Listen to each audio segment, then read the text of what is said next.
Firaun tersiingi pejabat Indonesia dalam mengkapling laut dan udara. Di dalam istana megahnya, Firaun duduk di singgasana dengan wajah muram. Laut dan udara, dua elemen yang selama ini ia klaim sebagai miliknya, kini tak lagi menjadi simbol kekuasaan absolutnya. Ada sekelompok manusia dari negeri bernama Indonesia yang tampaknya mulai menyaingi kehebatannya. Apa maksudmu? Mereka bisa mengkapling laut dan udara. Firaun bertanya kepada penasihatnya, wajahnya penuh amarah. Penasihatnya, seorang lelaki kurus dengan jubah emas, membungkuk hormat sebelum menjawab, Paduka, dahulu hanya Anda yang berani mengklaim kepemilikan atas laut dan udara. Namun, di negeri Indonesia, para pejabatnya telah berhasil membagi-bagi laut untuk proyek reklamasi dan perizinan kapal asing. Bahkan udara pun kini punya tarif sendiri, mereka menyewakan frekuensi, ruang udara, bahkan memperjualbelikan hak terbang di langit Nusantara. Mata Firaun membelalak, mereka berani menyaingiku. Aku yang membelah lautan dengan tongkat Musa di belakangku. Aku yang memerintahkan angin dan langit tunduk padaku. Penasihatnya kembali mengangguk. Benar, Paduka. Namun, mereka melakukannya tanpa perlu membelah laut atau mengendalikan angin.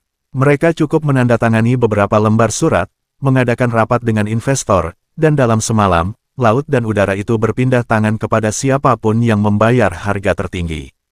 Firaun mengelus dagunya, matanya menyipit. Hebat juga mereka, aku harus belajar dari mereka. Bawa aku ke negeri itu. Maka dengan kekuatan magisnya, Firaun dan penasihatnya menembus dimensi dan tiba di sebuah ruang pertemuan para pejabat. Di sana, mereka menyaksikan diskusi serius tentang izin tambang bawah laut, pemanfaatan ruang udara untuk satelit swasta, dan proyek reklamasi pulau pribadi. Firaun, yang awalnya murka, perlahan mulai tersenyum. Aku kira aku yang paling serakah, tapi ternyata mereka lebih lihai dariku. Katanya dengan takjub. Penasihatnya berbisik, mungkin mereka tidak mengaku sebagai dewa seperti Anda, Paduka.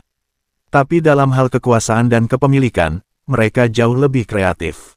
Firaun terkekeh, lalu menghela napas panjang. Baiklah, aku tak akan marah lagi. Jika aku masih hidup di era ini, mungkin aku akan berguru pada mereka. Dan sejak saat itu, Firaun tidak lagi merasa sebagai satu-satunya penguasa yang bisa mengkapling laut dan udara. Sebab, di negeri yang jauh, ada sekelompok manusia yang bisa melakukannya tanpa sihir dan tongkat ajaib, cukup dengan pena dan tanda tangan. Penulis, Syarif Aldin. Sumber berita, Padel Ketua DPD PPWI Sumatera Selatan.